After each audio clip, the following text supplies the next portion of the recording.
Bien, buenas tardes para todos. Bueno, empezaremos por recordar primero algunas cosas. Hola Rodrigo, ¿cómo estás? Algunas cosas que habíamos visto la semana pasada. Bien.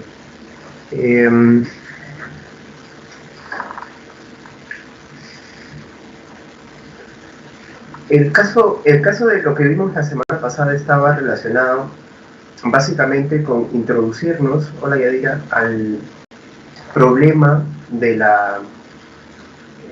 lo que era la filosofía, a entender un poco lo que significaba la actividad filosófica. Buenos días, Manuel. Hola, Ariana, ¿cómo estás?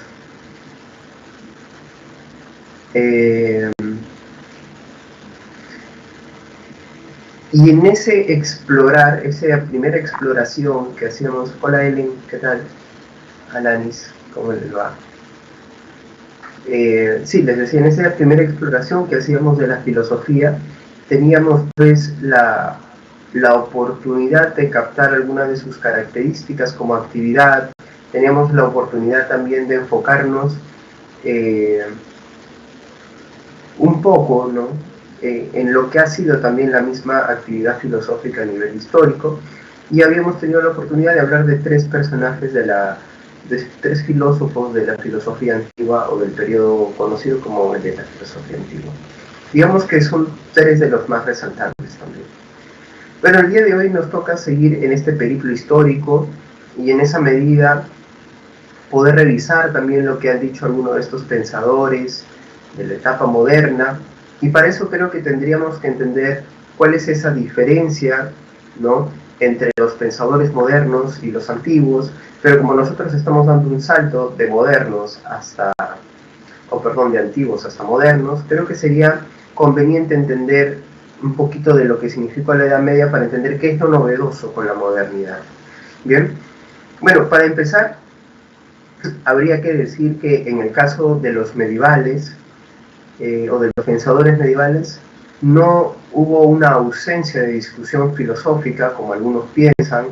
No es que tampoco el medioevo haya sido esto de algo así como una etapa oscura de la historia intelectual o de la historia del progreso en conocimientos. Yo diría que más bien hubieron aportes que son trascendentales para lo que luego la modernidad va a ser. Todo periodo depende de un periodo anterior, después de todo. Y además habría que considerar también que hay una relación bastante peculiar, o podemos encontrar una relación bastante peculiar entre lo que significó la antigüedad respecto del medioevo, ¿no?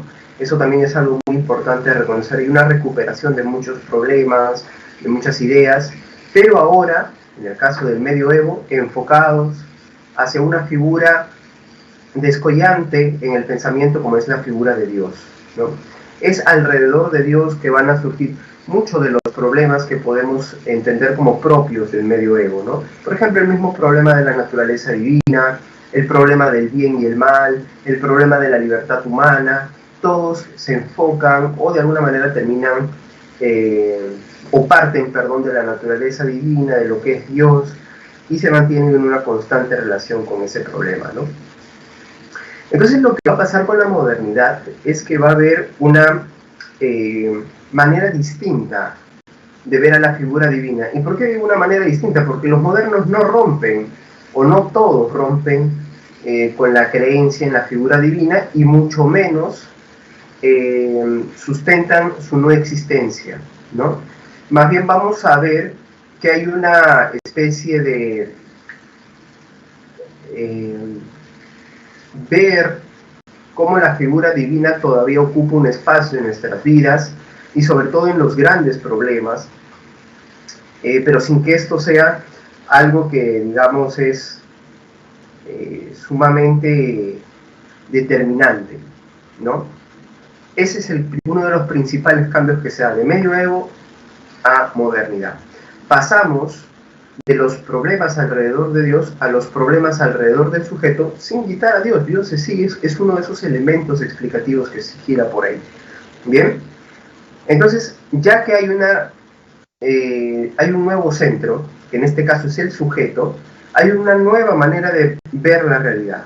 Entonces acá lo que nosotros tenemos es que va a haber un mayor enfoque en el sujeto y por tanto en los problemas filosóficos alrededor del sujeto. ¿Qué problemas filosóficos alrededor del sujeto? Por ejemplo, el problema del ser humano y su praxis, o sea, ética, ¿no? Hay planteamientos éticos interesantes en la modernidad sobre la organización social, porque antes la organización social se fundamentaba en Dios, ahora hay que fundamentarla de otra manera, en el individuo o los individuos, el cuerpo político, y los problemas del conocimiento. ¿Dónde surge el conocimiento?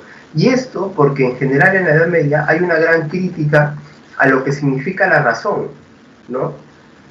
La razón tiene que estar sometida a la fe porque por sí sola se desvía, ¿no? La razón, o es que la razón simplemente se confunde a cada momento y entonces simplemente necesitamos guiarnos más de los sentidos.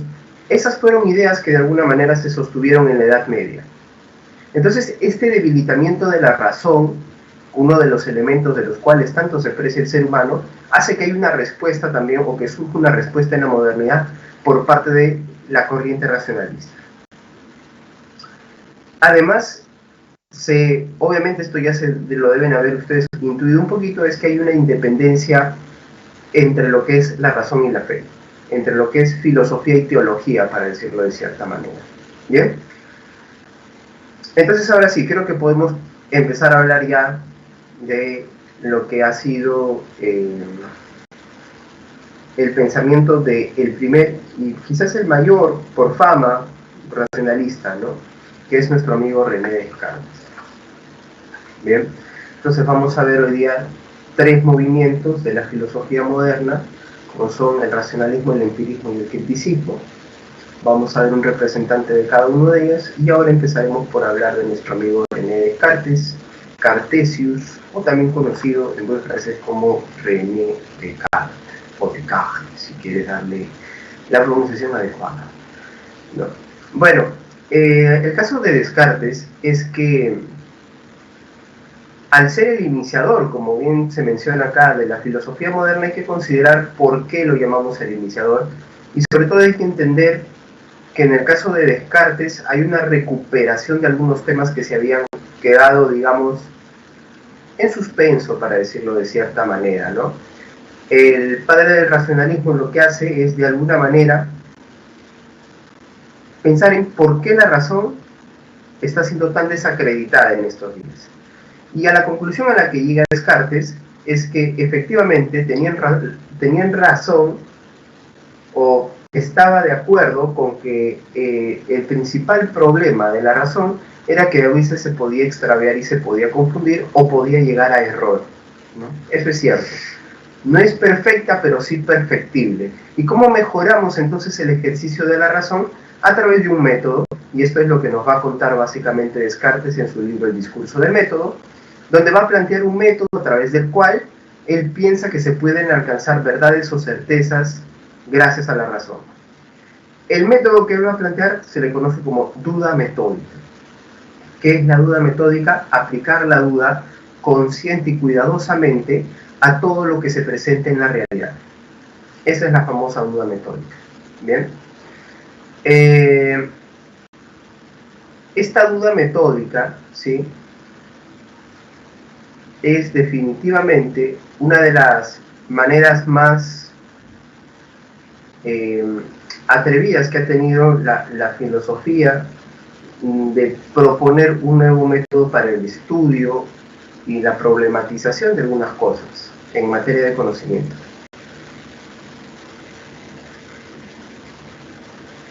Bien. ¿Cómo es la duda metódica? Básicamente consiste en no dar nada por cierto si antes no he dudado de ello. ¿Estás seguro de que existe la realidad? Sí, claro, ¿no? Todos los días estoy en ella, me muevo, hago cosas.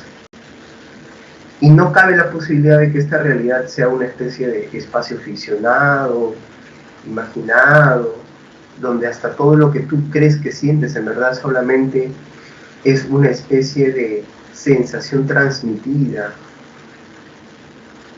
a algún objeto que en este momento piensa que está hablando o piensa que está escuchando, y por tanto todo lo que experimenta es en verdad una realidad ficticia. O sea, no sé, profe, no estoy seguro. Ahí está, ese es el punto. No está seguro, profe, déjeme vivir en paz. Está bien, dejo vivir en paz. Pero el punto de Descartes es acá, en que si se puede dudar, hay que dudar. Entonces Descartes prácticamente termina dudando de todo, y esto es porque él lo que está buscando es esa certeza especial, la primera gran certeza, o el primer gran pilar o columna, desde la cual luego van a surgir otras columnas o pilares que ayuden a sostener la edificación del conocimiento. ¿Bien? Entonces, es allí donde reside la potencia y la fuerza de la duda metódica cartesiana. Ahora, ¿cuál es esa primera gran certeza que encuentra Descartes? Esa primera gran certeza es una a la cual él llega a ver. Dudo de todo.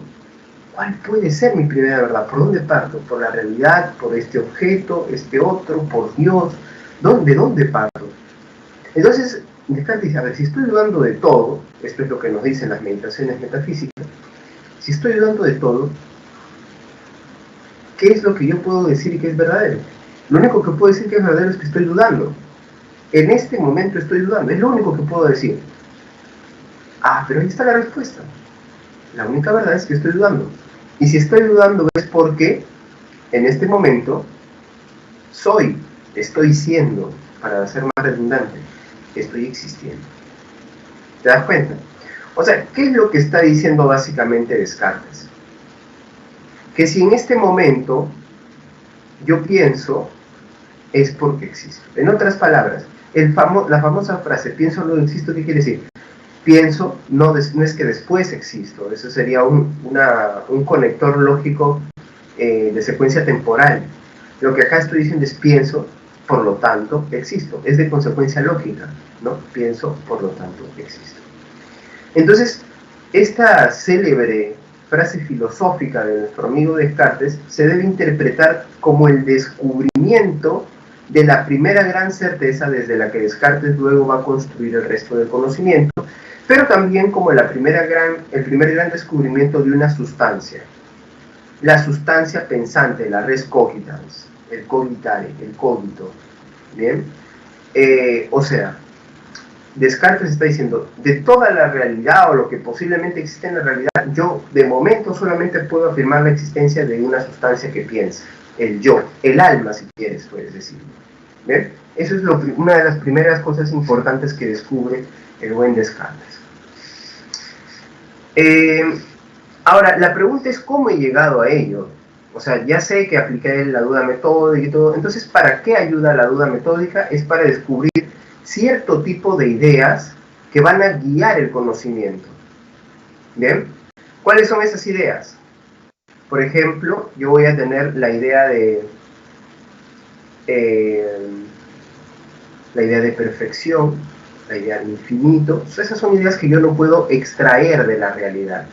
Esas son ideas que yo las tengo dentro de mí, como la idea de yo, como la idea de sustancia, la idea de alma, la idea de causalidad. Esas ideas, ¿dónde están? Están en mí. Desde que yo vengo a este mundo yo las tengo. Lo único para lo que me ayuda la duda metódica es para descubrir o redescubrirlas y, más importante, para justificar la existencia de ellas. Y a partir de ahí y de ellas guiar el resto del conocimiento que yo pueda crear. ¿Te das cuenta? Por ejemplo, haber descubierto el yo a través de la famosa frase pienso, luego existo, le sirve para luego descubrir otros elementos importantes para el sujeto, según Descartes. ¿Qué otras ideas tenemos? Por ejemplo, tenemos la idea de perfección, la idea de infinito, la idea de realidad, de sustancia, como he dicho, ¿no?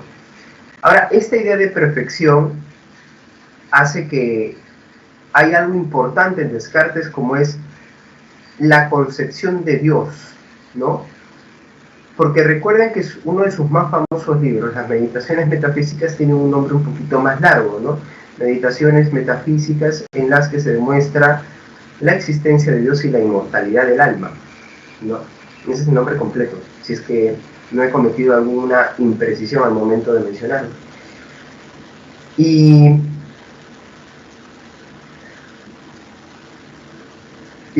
demostrar la existencia de Dios, en el caso de Descartes, tiene que ver con que ha partido del ser humano. Primero tuvo que descubrir que existe el yo, y después recién ha descubierto todo lo demás, incluso Dios. Y eso es un giro radical respecto de lo que se venía haciendo en la Edad Media. ¿Bien?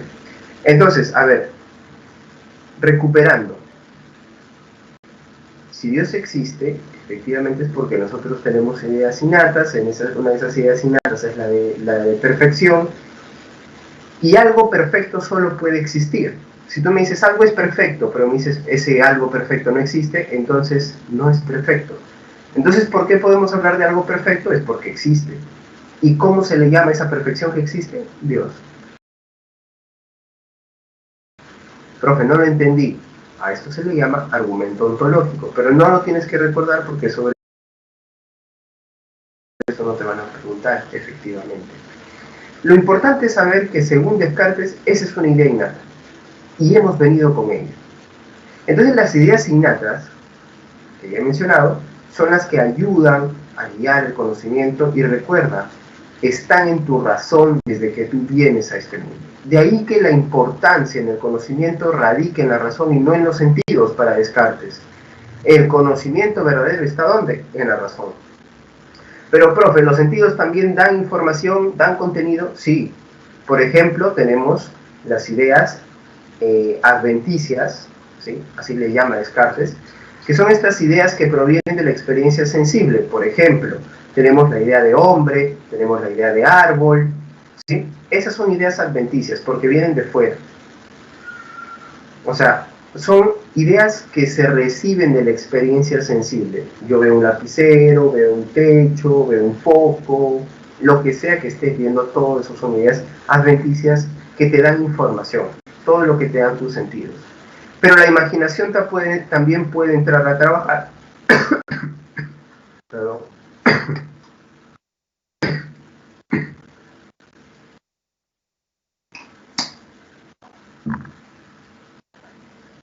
Y lo que pasa es que cuando la imaginación entra a trabajar, puede jugar, puede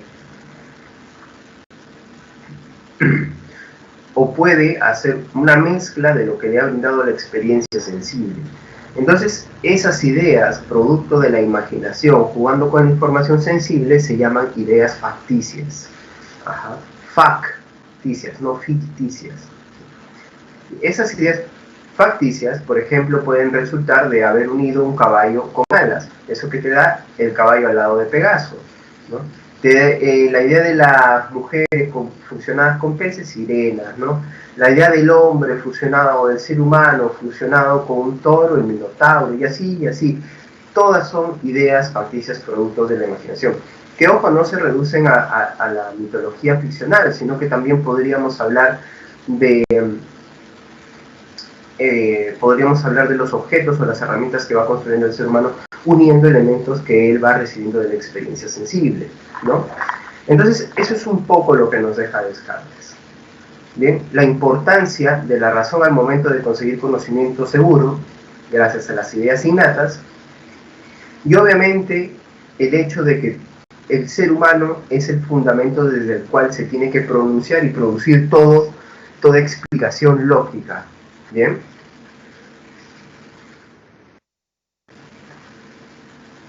Vamos ahora con Locke. Si alguien tiene una pregunta, por favor, la escribe con toda la confianza en el chat, que ya saben que yo los leo en algún momento. Bien, pero de momento creo que todo claro, ¿no? Para poder entender también la crítica que va a hacer Locke de lo que acaba de plantear Descartes. Bien.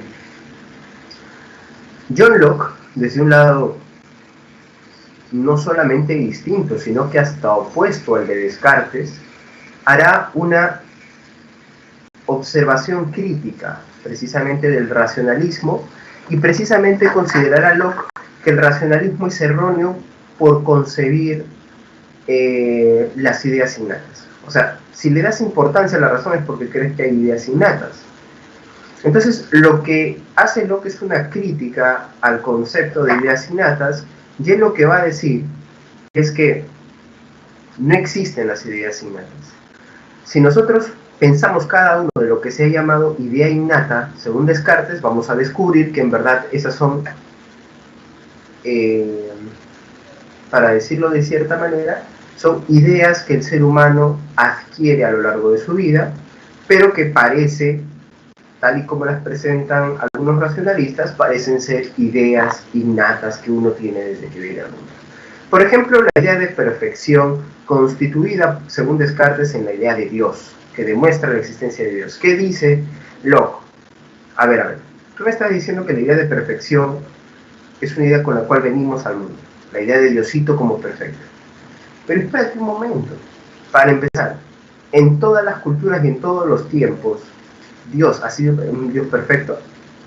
¿Ha sido único para empezar o han sido múltiples dioses? Sí, bueno, la habido múltiples. Entonces, ¿no será que eso no es una idea innata, sino que es una idea dependiendo del contexto en el cual uno nace y crece? Puede que tenga que ver con eso también, ¿no? Y esto es lo que de alguna manera John Locke está poniendo como crítica. A ver, otra idea, la de sustancia o la de atributo. El color, por ejemplo, ¿no es cierto? Es un atributo, una propiedad de la sustancia. Si el color fuese una idea innata, entonces el color tendría que ser algo con lo cual todos nacemos, sin importar condiciones. Sin embargo, las personas que no ven, los invidentes, es obvio que no van a tener una noción de color. Hasta suena un chiste de mal sentido pensar eso. Entonces lo que está diciendo de alguna manera John Locke es que las ideas innatas no existen, y lo que son llamadas ideas innatas en verdad son ideas adquiridas a lo largo del tiempo. Porque de hecho así es como uno adquiere conocimiento. No diciendo que la razón viene con ciertas ideas y luego guía todo lo demás, sino simplemente entendiendo que la razón cumple un papel como una herramienta, ¿no es cierto? O sea, es una herramienta que ayuda a crear más información desde lo que nos dan los sentidos o la experiencia sensible.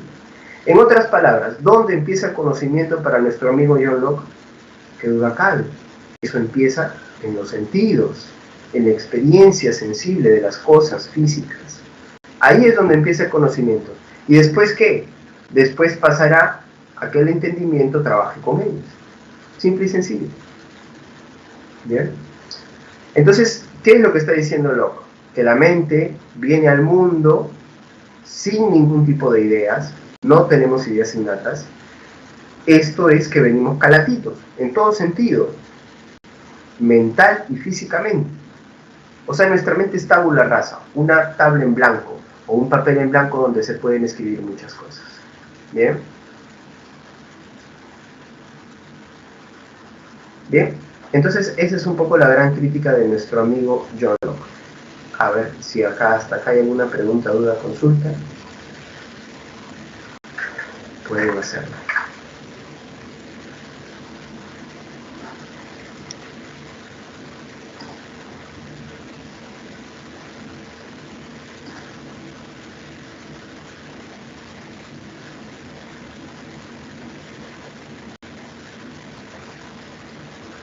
Bien, vamos con Kant entonces. Según Kant, este filósofo alemán, primero vamos a decir algunas cositas según Kant, ¿no? de Kant, perdón. Kant es efectivamente, bueno, alemán, prusiano, ¿no? Aunque donde él nació hoy en día pertenezca en verdad a Rusia. Lo que va a decir Kant es lo siguiente, lo que va a pasar con Kant es lo siguiente, que él primero va a ser un racionalista, va a seguir muy de cerca las ideas racionalistas y con esto también la concepción de ciertas ideas innatas, hasta que en algún momento de su vida va a leer a David Hume. ¿Quién es David Hume? Un autor británico, más específicamente escocés, un ilustrado escocés, que que al igual que Locke era un empirista, pero que era además un crítico mucho más ácido del racionalismo y de cómo se venía haciendo filosofía. Entonces Kant lee a Hume y después de eso él, como va a decir, va a despertar de su sueño dogmático, el sueño del racionalismo, ¿no? Entonces ahí él va a entender que hay críticas importantes que hacer al racionalismo, pero también hay observaciones que hacerle al empirismo. Entonces a partir de ahí va a generar él su famosa teoría criticista, que no tiene que ver solo con el hecho de que las obras de Kant se llamen críticas, sino con el hecho de que se hace una revisión cuidadosa de las ideas que antes se han planteado.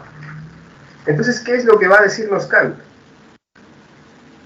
Para empezar, según Kant, hay que reconocer lo siguiente. Toda su obra va a tratar de descubrir cuáles son los límites de la razón, o sea, hasta dónde puede conocer la razón. ¿Bien?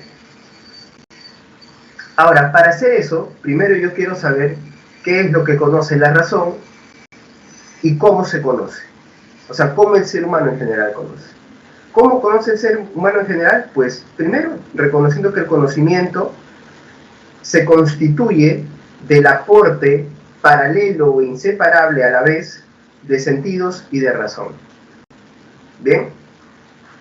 Es decir, no podemos pensar que sentidos y razón funcionan uno antes que otro. De hecho, según Kant, no existen ideas innatas. Con esto ya quedó claro que la razón no es que venga con un contenido previo y trabaje antes que los sentidos.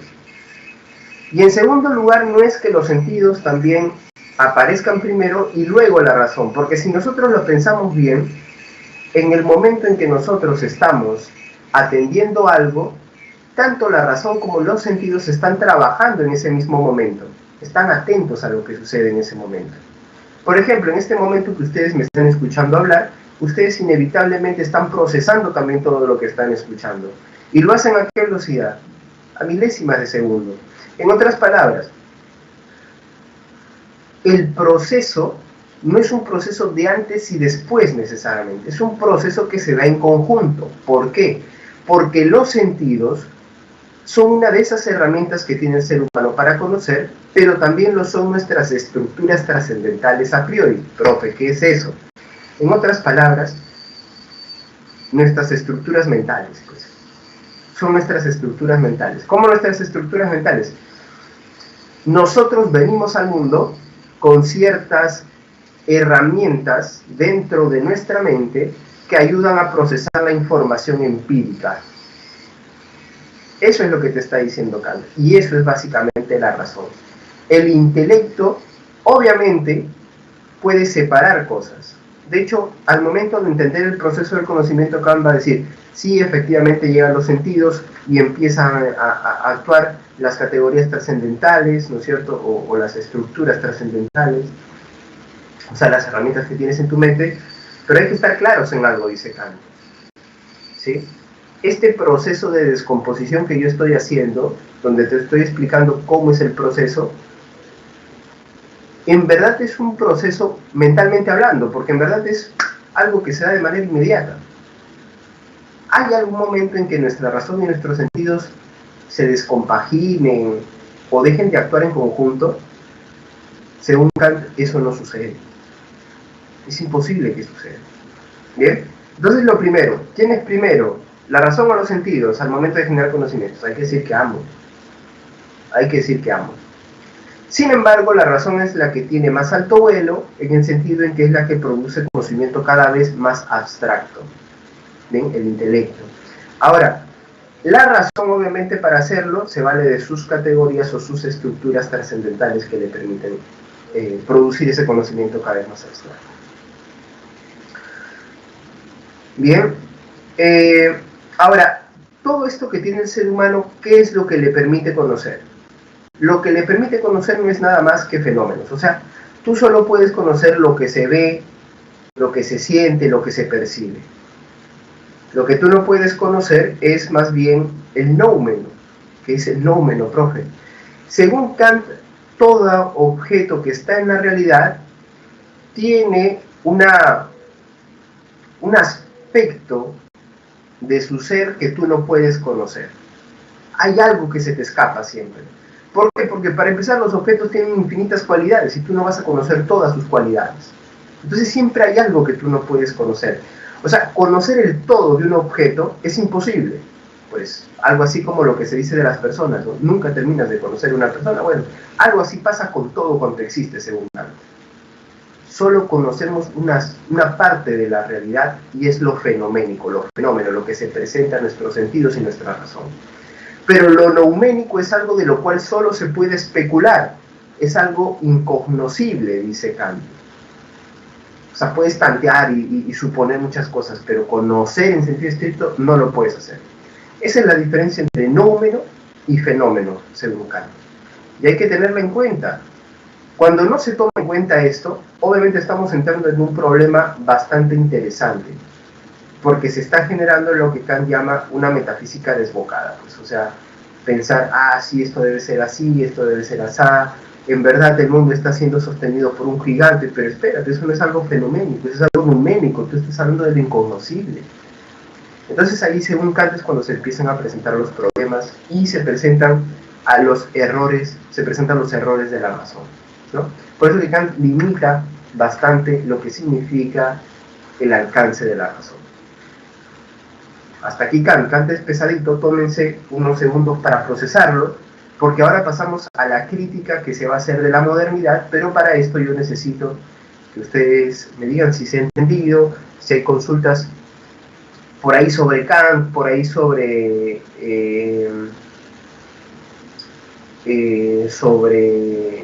Locke, sobre Descartes, alguna duda que no haya, algo que no haya quedado claro al momento de comparar ambos, con toda la confianza del mundo. Si se entendió, me dice Cristi, gracias.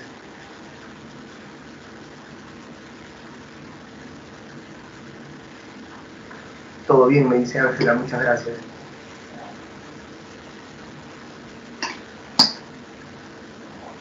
Muy bien, Rodrigo. Gracias. Muy bien, entonces creo que puedo proseguir, ¿no? Gracias, Maricielo. Chévere, gracias con todos. Entonces, continúo. Igual si alguno está escribiendo en este momento su pregunta, termínela. Yo la leo en un momentito. Bien. Entonces, a partir de Hegel vamos a ver una revisión de todo lo que significó el proyecto moderno.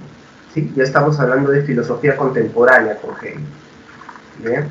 Perdón. Bueno. En su separata, cuando ustedes lo revisen, van a encontrar efectivamente esto de Hegel ya como un pensador contemporáneo, ¿sí? Porque está justo en el momento en que empieza a dudarse ya de todo lo que ha significado la modernidad. La modernidad, recuerden, es la revaloración y el centramiento en el sujeto, es la oportunidad de volver la vista y decir, ahora desde el sujeto podemos plantearnos muchas cosas. Hay un cambio de perspectiva en la modernidad y se apuesta muchísimo por la idea de progreso. Por eso que los ilustrados hablan de un proceso llamado ilustración. Es como un puente para llegar a la plenitud del ser humano, ¿no? Y la idea era que todos los seres humanos lo alcancen. Sin embargo, los filósofos que vamos a ver van a presentar notables críticas a lo que significa la modernidad y la confianza y en lo que han sido las ideas modernas, ¿no? Entonces, eso es importante, ¿no? Entender que hay una constante dinámica de diálogo entre lo que es cada filósofo y lo que representa ese filósofo.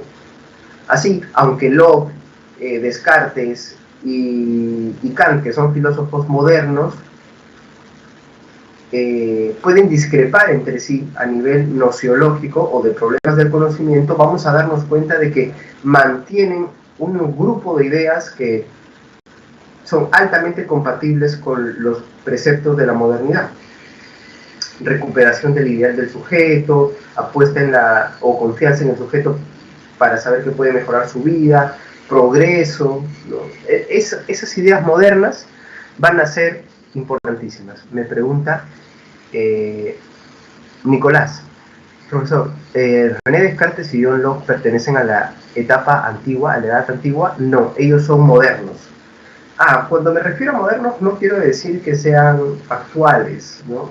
Por cierto, con modernos quiero decir que son desde el siglo XV, ¿sí? O sea, fines del siglo XV, 1400 fines, hacia más o menos inicios del siglo XVIII o un poco más del siglo XVIII quizás. No, en verdad sí, más, finales del siglo XVIII, ¿no? Donde los proyectos ilustrados se piensan a expandir por el mundo. Sí, digamos que casi hasta 1790 podríamos hablar de la modernidad, y si no, un poco más. No tiene que haber un límite claro tampoco. Así que antigua no es, Nicolás, se le dice moderna, ¿no? Modernidad.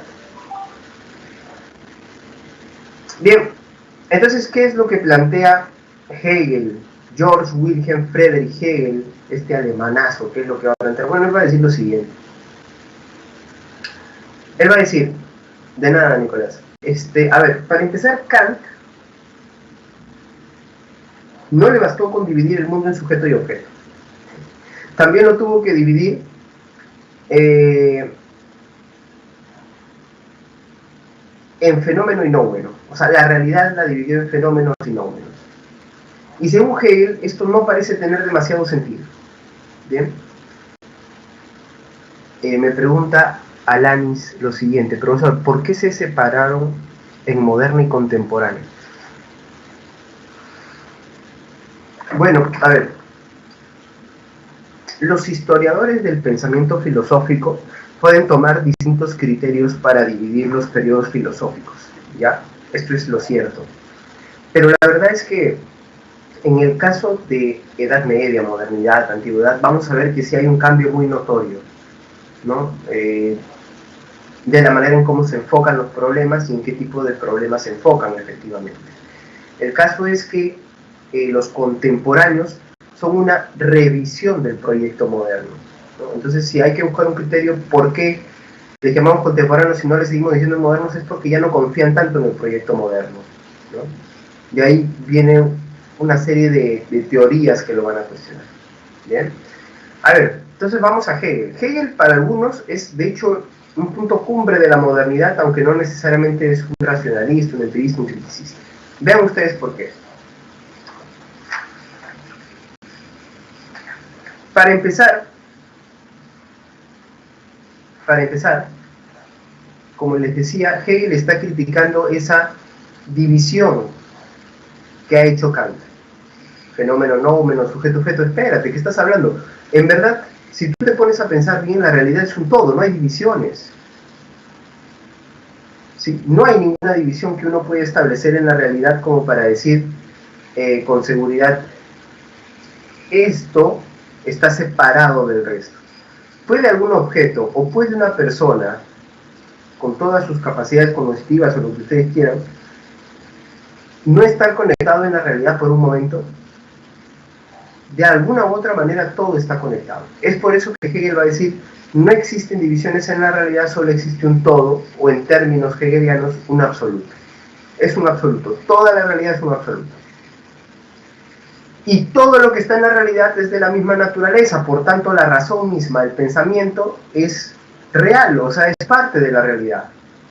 Acá viene la famosa frase de Hegel, todo lo real es racional y todo lo racional es real. O sea, todo lo que uno piensa, no lo que uno imagina, todo lo que uno piensa es porque tiene cierta, es porque es real, ¿no? O sea, está en la realidad. Entonces lo que dice Hegel, ¿sí?, es que lo que él está pretendiendo con esta primera disolución de las divisiones en la realidad es reconocer que existe un conocimiento absoluto, ¿sí? La realidad en verdad es una sola, no hay varias realidades, no hay lo noménico, lo fenoménico, no, hay una sola. Y este está en un movimiento dialéctico que permite entender por qué las cosas parecen distintas y diferentes. ¿Bien? Este movimiento dialéctico es un movimiento de oposiciones constantes que van a tener una finalidad, ¿sí? Un saber absoluto. Entonces, ¿qué es lo que propone acá Hegel? Hegel va a proponer lo que se ha conocido más adelante como la dialéctica hegeliana. ¿Qué es la dialéctica hegeliana? Pasar de una tesis a una antítesis y posteriormente hablar de una negación de la negación o una síntesis. Por ejemplo, yo digo tesis, algo que veíamos hace un momento. La facultad fundamental en el conocimiento es la razón. Esa es una afirmación. Pero luego viene el empirismo y dice y plantearía esta negación de la tesis, que sería una antítesis. Lo fundamental en el conocimiento no es la razón, sino la experiencia. Y luego vendría, fíjense ustedes, la síntesis para decirme que el proceso del conocimiento, tanto razón como experiencia, son fundamentales. El criticismo kantiano, ¿no? O sea, la negación de la negación, ¿qué significa? ¿Que se vuelve al primer punto? No, que se toma lo mejor de ambas posturas, de la tesis y la antítesis. Ahora, esto es a nivel de diálogo, de conocimiento, pero la realidad también funciona con la dialéctica hegeliana. ¿Por qué, profesor? Porque si el conocimiento funciona así, también va a funcionar así la realidad. Porque recuerda, no hay divisiones. Razón, realidad, todos son lo mismo. Eso es lo que nos está diciendo Hegel. ¿Ven? Entonces, siendo así las cosas, queda claro más o menos por dónde lo está llevando Hegel, ¿no? Dos ideas importantes. Primero, la realidad es un todo, hay un absoluto, y ese absoluto se ha transformado gracias a la dialéctica, ¿sí? Y el conocimiento también va creciendo gracias a un proceso de dialéctica. ¿Que tiene que llegar a dónde? A lo que dice acá, a un saber absoluto en el caso del conocimiento y a un espíritu absoluto en el caso de la realidad. ¿Bien? El hombre, por eso dice Hegel, que el hombre es ese espacio donde el absoluto se hace autoconsciente de sí mismo.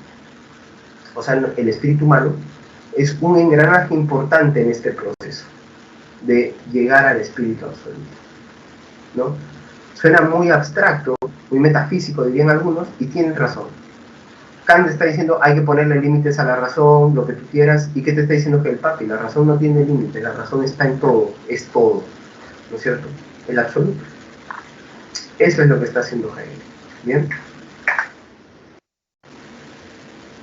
Karl Marx, el famoso Carlitos Marx, será influenciada o se verá influenciado por muchas de las ideas de Georg Wilhelm Friedrich Hegel. Antes de continuar, si hay alguna consulta, por favor, no duden en hacérmela llegar.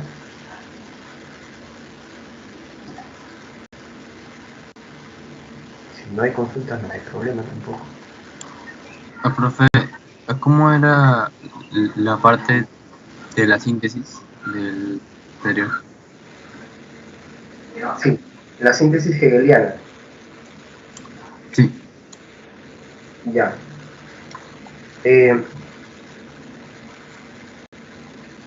A ver.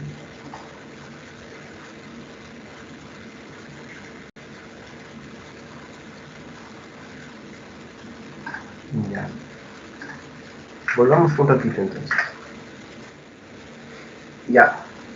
Buena pregunta, Rodrigo, y muchas gracias porque me permite aclarar por si más personas no lo han entendido.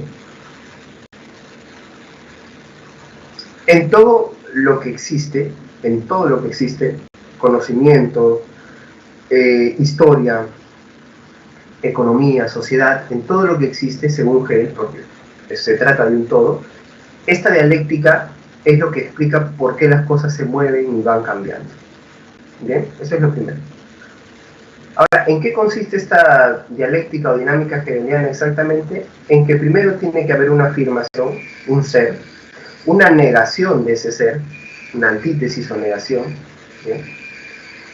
Y luego a esta negación última que se había puesto, le viene otra negación, ¿bien? Pero esa negación de la cual está hablando Hegel, no lleva otra vez a la tesis, sino que lleva a una síntesis, donde se aprovecha lo mejor de la tesis y lo mejor de la antítesis para resolver ese problema. Ahora, esa síntesis, ¿no?, a la cual se ha llegado, ojo, no es que sea una síntesis definitiva, sino que esa síntesis se vuelve a transformar en una tesis para nuevamente recibir una crítica, una negación, una antítesis y así. O sea, es una dinámica cíclica, constante, que se repite una y otra vez. Pero lo que sí hay que reconocer es que Hegel piensa que en algún momento se va a detener cuando se llegue al conocimiento absoluto. O sea, para Hegel eso sí es un objetivo que se va a alcanzar en algún momento. ¿Bien? Y quizás voy a permitirme engarzar tu pregunta, Rodrigo, con la que me hace Manuel por el chat. Dice, si Hegel le atribuyó un papel importante a la historia, y dice que sí. Hegel va a decir que sí, que en algún momento el ser humano va a alcanzar una plenitud gracias al hecho de que la historia demuestra que hay un proceso dialéctico de constante mejora. Un debate, por ejemplo, en el cual interviene la dialéctica hegeliana es el del Estado. ¿El Estado para qué está? En su época algunos empezaron a decir, no, el Estado solamente ha sido creado para quitarme libertades, ¿no? ¿Les suena conocido eso? ¿Y qué es lo que dice Hegel muy astutamente? Hegel dice, el proceso dialéctico hizo que antes no haya Estado. Sí habían gobiernos o mandatos, pero eran ¿de qué tipo? Eran opresores, violentos. Esa era la tesis, históricamente hablando. Pero viene una antítesis, la anulación de ese tipo de gobierno. Y luego, en la modernidad, se crea, bien, después de la antítesis, acá es donde aparece la síntesis, hay una recuperación de algunos de esos moldes de la antigüedad, con algunas observaciones que se hacen al inicio de la modernidad, y así que tenemos el Estado moderno. ¿El Estado te quita libertad? Sí, restringe un poco algunas libertades. Pero lo importante es que si tú quitas al Estado, pierdes todas tus libertades. Porque va a ser la guerra de todos contra todos, y obviamente van a haber algunos que van a quedar sometidos, con lo cual volveríamos a la tesis del sometimiento. Entonces, quitar libertades, podría decirse que en verdad no. En verdad lo que hace es protegerlas. Todo lo contrario. La síntesis como una especie de resultado después de un proceso dialéctico de negación, siendo negación de la negación a la vez, ¿no? Para tomar otro ejemplo, la libertad sexual, ¿no? Hubo una etapa muy conservadora respecto de cómo se veía la sexualidad, luego vinieron los años movidos desde los 60 hacia adelante, y hoy en día, aunque algunos siguen hablando de una explosión de la sexualidad, quizás en algún momento va a llegar a ser, y va a haber una negación de la negación, y luego va a haber esta síntesis que conciba bien un equilibrio en cómo se debe percibir la sexualidad. ¿Te das cuenta? O la libertad sexual. Entonces hay una manera hegeliana de enfocar todos los problemas. Para que no me gane el tiempo, paso rapidito a explicar un poquito de Marx, porque de Marx hablaremos con más detenimiento en filosofía política, que es donde mayor trascendencia ha tenido un poco el trabajo de Marx, ¿no? Ahora, lo que hace Marx es tomar la idea de la dialéctica hegeliana y aplicarla a la historia, a la sociedad y la economía, pero en un sentido no idealista, porque recuerden que Hegel podría verse como un idealista por estar hablando todo el tiempo de lo absoluto, no, sino aplicado a la materia. Es por eso que las ideas de Marx se conocen como materialismo histórico.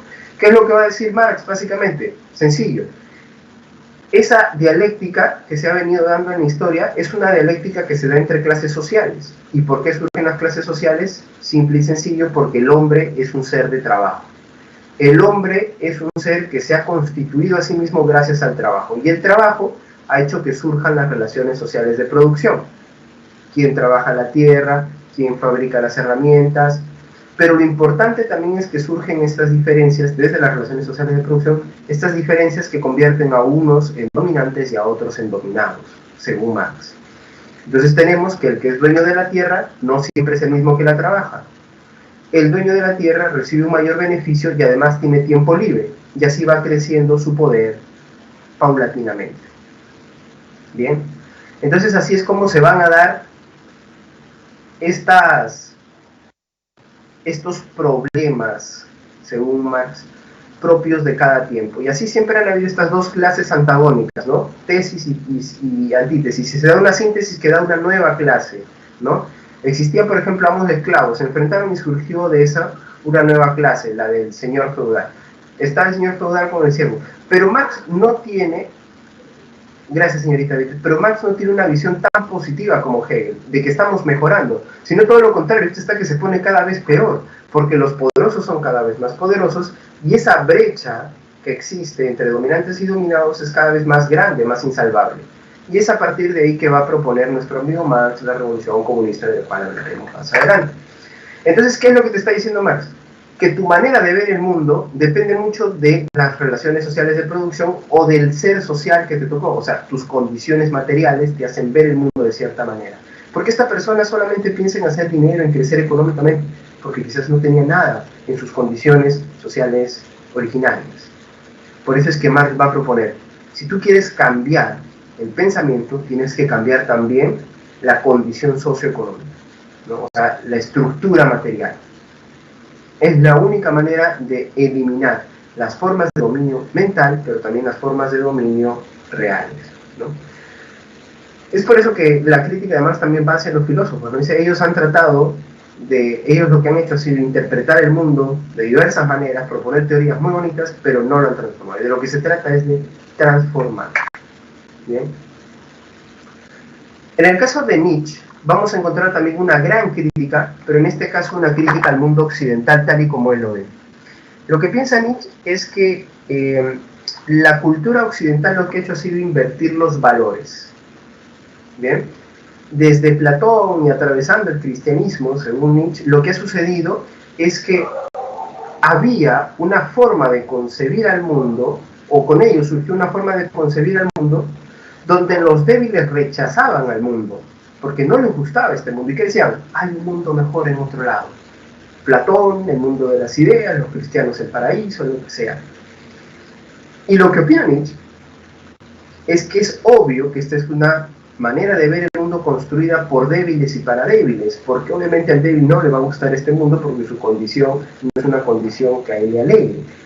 Pero lo cierto es que en este mundo siempre hay gente que va a ser superior, gente que va a ser inferior, y hay que terminar por aceptarlo.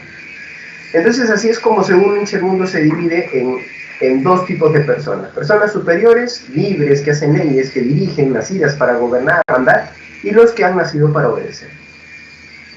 Los valores se han invertido, dice Nietzsche, porque ahora el débil es el fuerte y el fuerte es el débil. Es una moral o una tabla de valores invertida. ¿Y qué es lo que hay que hacer? Recuperar la voluntad de poder. Eso nos va a llevar a un verdadero progreso, no este falso progreso que está proponiendo la modernidad. Es engañoso, porque niega la vida. No quieres aceptar que la vida es sufrimiento, muerte, no, acéptalo. Entonces, ¿qué es la vida? La vida es el valor superior de toda existencia. Tienes que amar la vida con todo lo que esto implica. Por tanto, eso es una corriente vitalista. ¿Bien? Eso es más o menos lo que va a proponer Nietzsche, lo que en buen peruano se resume a la famosa frase de la intelectual peruana, Susi Díaz, vive la vida y no dejes que la vida te viva. Muy bien, chicos, acá nos vamos a quedar. Les dejo las claves para su separata de esta semana. Por favor, tomen en cuenta. Claro. Algunos lo toman así, como voluntarismo irracional. Pero yo cuestionaría un poco lo de irracional. Pero sí, lo que propone Nietzsche, y eso lo vamos a ver en estética, es una recuperación de las pasiones del hombre. No temerle a esas fuerzas que tienes dentro de ti, a esas fuerzas violentas y demás. Esa es una manera también de entender la vida. Resumidamente, Nietzsche abarca una crítica a toda la modernidad, Nicolás. Es una crítica a toda la modernidad y a esta idea de razón, progreso, de ser buenos moralmente hablando, ¿no? Es una crítica demoledora a todos los presupuestos de la cultura occidental, ¿no? Según él, esos presupuestos son presupuestos de que se ha construido desde la debilidad.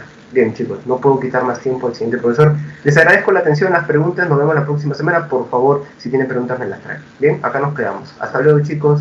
Bye, bye. Buena semana y pues mucho mejor fin de semana para todos ustedes. Gracias a todos ustedes. Sí, también dice Rodrigo. Amar nuestro lado negativo de alguna manera, sí. Chao, chao. Nos vemos. Hasta luego con todos.